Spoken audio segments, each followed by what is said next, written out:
Hello à tous et aujourd'hui je suis avec maître Jonathan Pouget qui est avocat et docteur en droit et il va nous expliquer comment respecter la loi lorsque l'on est créateur de NFT. C'est parti. Jonathan, est-ce que tu peux te présenter à nous? Alors, avec plaisir, moi je suis avocat sur Aix-en-Provence. Je suis aussi docteur en droit. J'ai rédigé une thèse sur l'intelligence artificielle, dont on entend pas mal parler en ce moment avec l'art génératif notamment.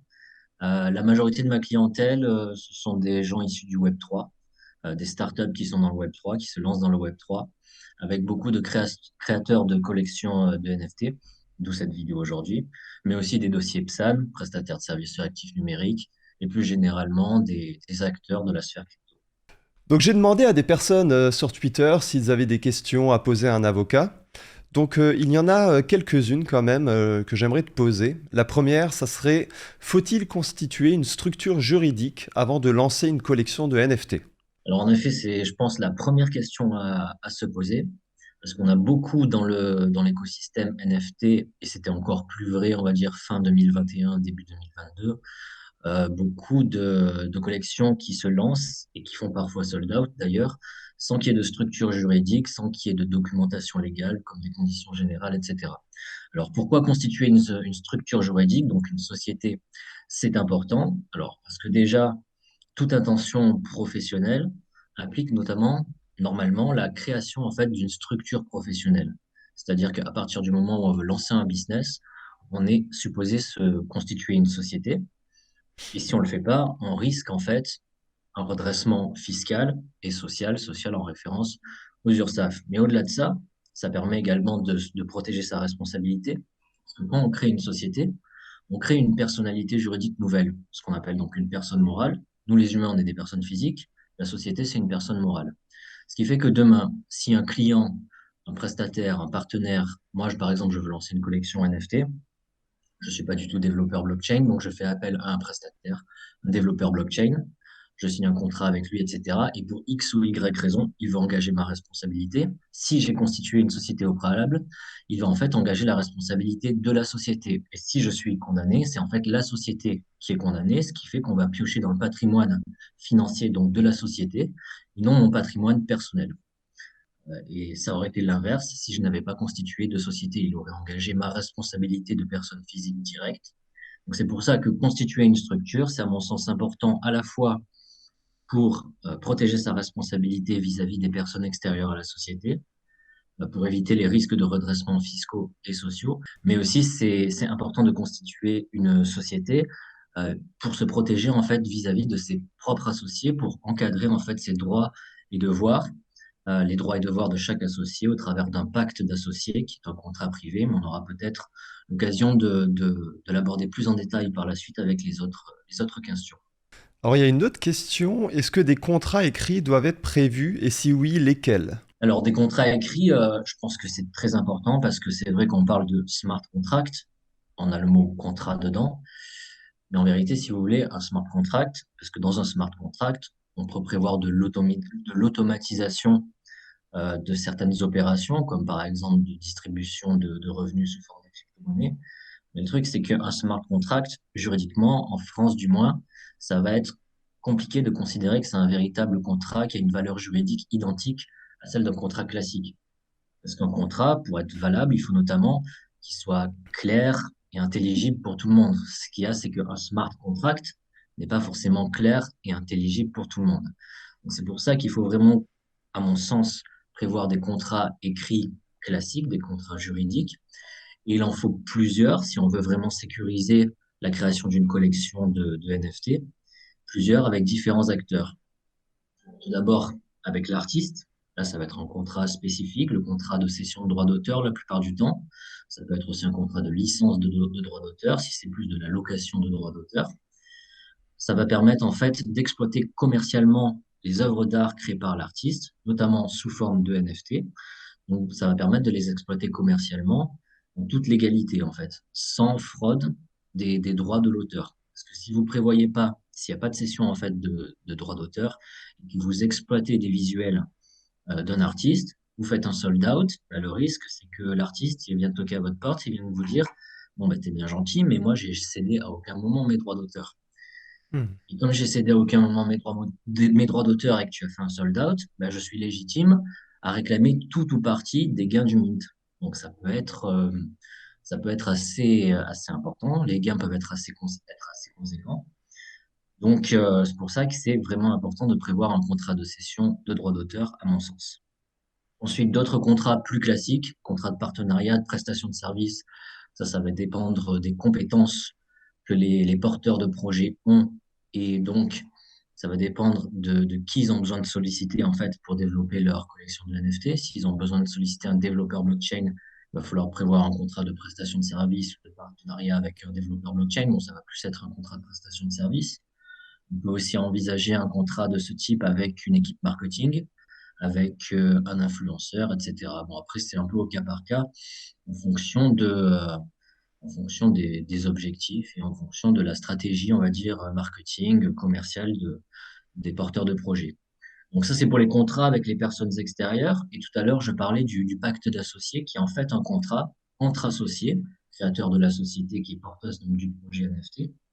Le pacte d'associés, ça permet d'encadrer en fait les relations des associés dès le début, dès la constitution de la société, et ça évite les risques de conflits futurs. Dans ce pacte d'associés, on va prévoir, on va pouvoir prévoir éventuellement certaines dispositions relatives en fait aux conditions financières, à la rémunération en fait des associés. Là, ça peut être intéressant parce que dans un business qui implique des crypto-monnaies, donc il y a une question de gestion des crypto-monnaies. Comment est-ce qu'on gère ces crypto-monnaies? Surtout que la plupart du temps, on va recevoir pas des stablecoins, mais par exemple de l'Ether, qui est une crypto-monnaie assez volatile. Donc, il faut savoir ce qu'on en fait. Il faut que tous les associés soient d'accord. Mais aussi, de façon plus classique, ce pacte d'associés, il va permettre, par exemple, de prévoir dans quelles conditions un associé peut sortir de la société.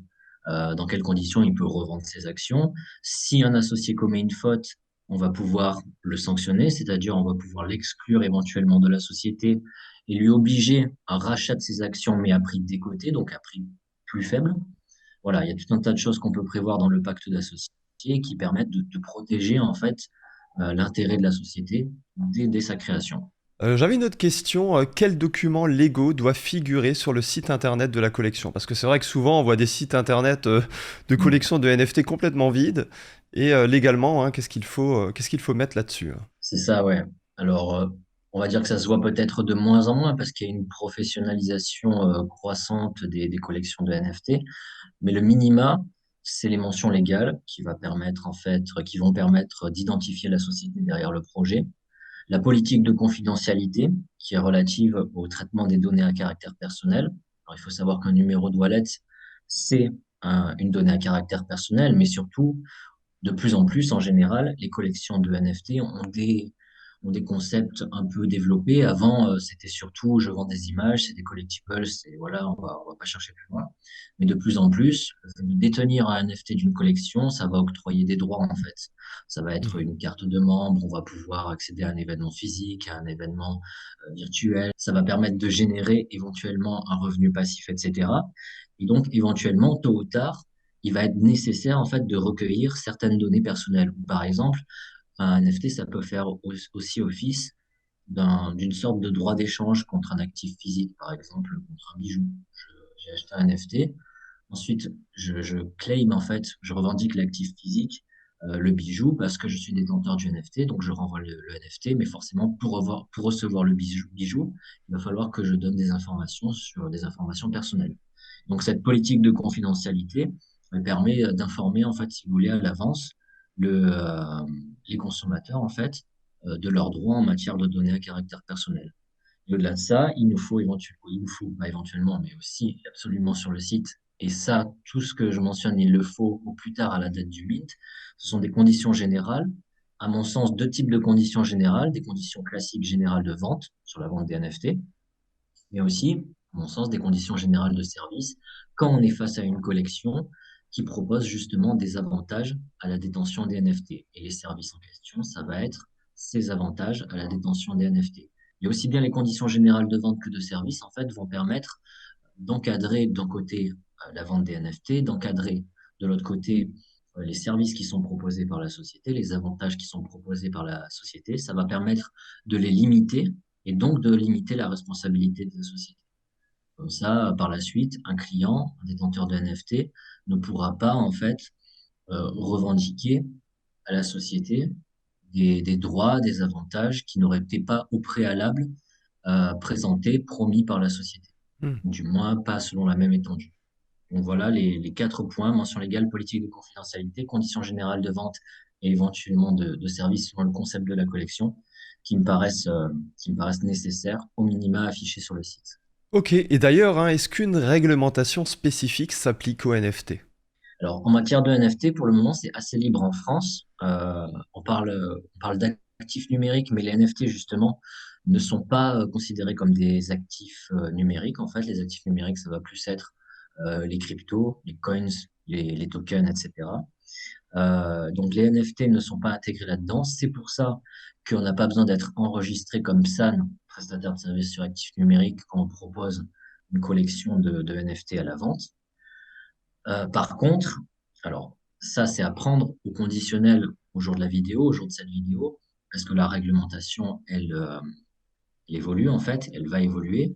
C'est que comme je le disais tout à l'heure, tous les NFT n'ont pas les mêmes fonctions. On a des NFT qui sont des collectibles, on a des NFT qui sont des sortes de cartes de membres pour accéder à des événements physiques virtuels. On a des NFT qui, moi je détiens un NFT, ça me permet de me voir airdrop de façon quotidienne des tokens, par exemple, des utility tokens. Et également, on a des NFT qui permettent de générer des revenus passifs. Et notamment les derniers, cette dernière catégorie, les NFT qui permettent de générer des revenus passifs, ça pourrait être qualifié par notamment bah, là, l'organe compétent, ce serait l'AMF, l'autorité des marchés financiers, en security token. Et ce qu'il y a, c'est qu'il y a une réglementation sur les security tokens.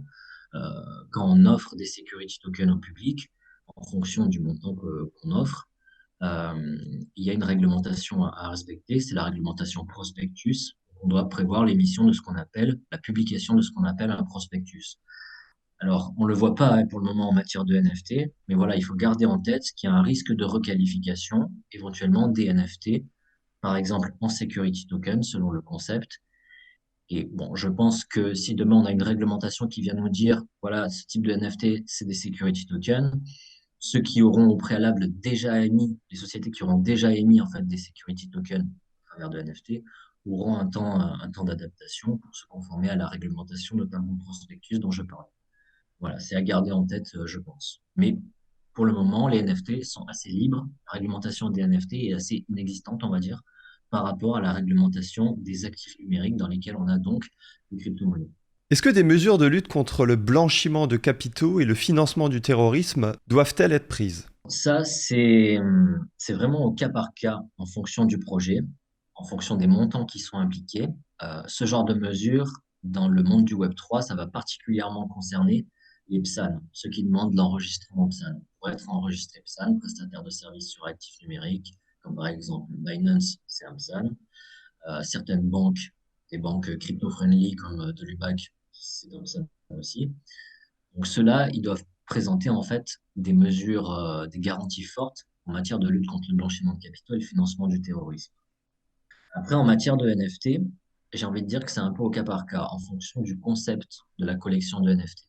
Parce que je vous prenais tout à l'heure l'exemple, je vous donnais l'exemple du NFT qui confère un droit d'échange contre un actif physique, notamment un bijou. Si ce bijou il est en or, métaux précieux, etc., là aussi, on va avoir une réglementation qui peut être différente d'un simple NFT qui est collectibles.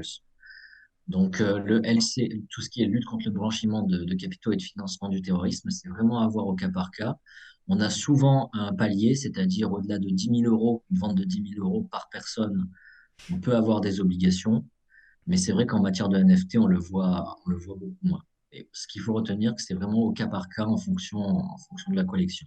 Les obligations peuvent s'imposer en la matière. Et si des obligations s'imposent, quel type d'obligation ça va être? Ça va être surtout des obligations de type KYC, réaliser un KYC, c'est-à-dire recueillir des données sur l'identité de la personne, de l'acheteur, mais aussi sur l'origine des fonds. Voilà. D'où l'intérêt aussi de prévoir en parallèle, comme on le disait plus tôt, dans le point 2, je crois, ou 3, une politique de confidentialité pour que la personne soit informée du recueillement de ces données personnelles. Ok, dernière question. Quelles sont les grandes lignes de la fiscalité applicable aux créateurs de collections de NFT? Alors bah, ça va être assez rapide en vérité, parce que beaucoup de gens pensent que c'est la fameuse flat tax qui est applicable, sauf que la flat tax, c'est un impôt sur les plus-values. Une plus-value, c'est quoi? C'est un gain qui est réalisé suite à un achat préalable, puis à une revente. Donc si je suis investisseur, j'achète des NFT, je les revends, là, ça va être la flat tax qui va s'appliquer. Par contre, quand je crée une collection de NFT, j'achète pas des NFT pour les revendre, je crée des NFT pour les revendre. C'est donc différent. Si au préalable, j'ai bien constitué une société, comme on le disait dans notre point 1, alors la forme sociale, généralement, ça va être une SAS, parce que c'est une forme sociale qui permet une certaine liberté dans la rédaction des statuts, beaucoup plus de liberté par rapport à la SARL, par exemple. Si j'ai bien constitué une SAS, si vous voulez, moi, je vais recevoir mes cryptos suite à un mint, par exemple. Bon, déjà, il faut savoir que si mes cryptos, par exemple, je reçois des Ethers, si je les convertis dans une autre crypto, que ce soit une crypto volatile, le Bitcoin, etc., ou une crypto, un stablecoin en USDT, là, je suis pas imposable, en fait. Bon, il faudra quand même se rapprocher d'un expert comptable parce que même si ces cryptos ne sont pas imposables, comptablement, il faut qu'elles soient inscrites à l'actif du bilan de la société. Donc, à voir comment l'expert comptable, donc il faut un expert comptable quand même qui gère un peu là-dedans. Moi, je peux vous recommander d'ailleurs des experts comptables en la matière, comme je peux recommander une banque crypto-friendly. Euh, donc ça va être important. Mais si vous voulez, sur le plan de la fiscalité, on devient imposable, une société, là, en l'occurrence, devient imposable à partir du moment où soit vous convertissez les cryptos en euros, soit vous utilisez les cryptos pour payer un bien ou un service. Bon, par exemple, si vous avez conclu un contrat de prestation de service avec un développeur blockchain, que vous avez promis dans le contrat de le payer en crypto, au moment où vous allez le payer, c'est comme si vous avez converti les cryptos en euros. Et donc, ça va devenir imposable. Qu'est-ce que ça veut dire concrètement au niveau de la société? Ça veut dire que, par exemple, je sais pas, on fait un sold-out à hauteur de 1 million d'euros, je sais n'importe quoi. Sur 1 million d'euros, je convertis 100 000 euros pour la société et je paie en parallèle des prestataires à hauteur de 50 000 euros. Donc, il y a 150 000 euros qui ont été soit convertis, soit utilisés en fait pour payer un prestataire.